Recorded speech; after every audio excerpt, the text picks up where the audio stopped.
So next is from Matthew Ince, and the subject is the IWC ruining their own shows. Happy spring to K100. Last night WWE did a show at the Garden, which had Brock Lesnar going up against a mystery opponent. The IWC were convinced it was going to be Cody Rhodes, despite zero hints at all of it being Lesnar versus Cody, and also that Cody's debut given away for free and a house show would be dumb.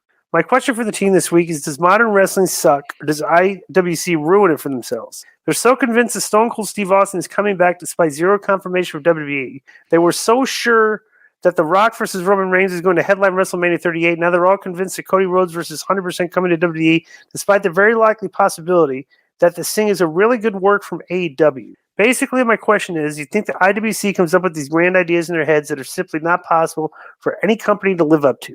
Well, bro, this is just all the echo chamber, like just all the noise that you get. There's like, I don't think the IWC represents anything because the IWC doesn't agree on everything. It's just an echo chamber of people marks with their ideas and opinions, and it's all plastered over social media. So it's like whatever. I don't really look into much of it. To be honest with you, as credible. What do you think?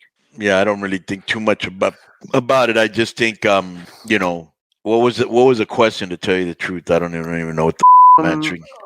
My question is, you think the IWC comes up with these grand ideas in their heads that are simply not possible for any company to live up to?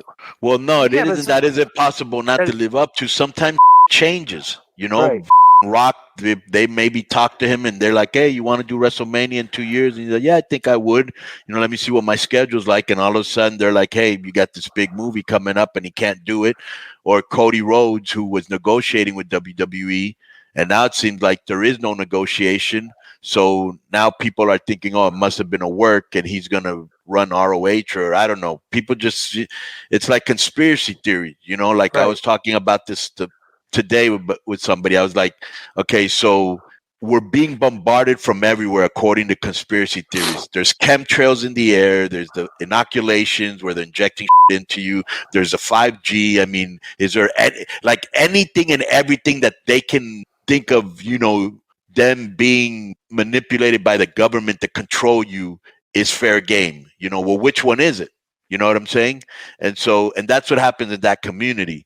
They just invent a lot of without knowing the backstories, or you know what I'm saying? Right. Does that make sense? Hey, they just come up with stuff, so I'm not looking at it as anything credible, So, right. Yeah.